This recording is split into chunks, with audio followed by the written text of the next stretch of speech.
Alhamdulillah cepat hari ini.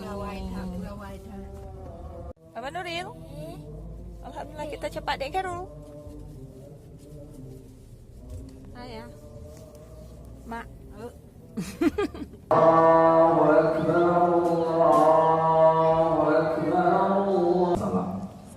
Karena semua nabi setelah Nabi Ibrahim bersilsilah daripada Nabiullah Ibrahim, maka Nabi Ibrahim pun digelar dengan Abul Anbiya, bapaknya para nabi.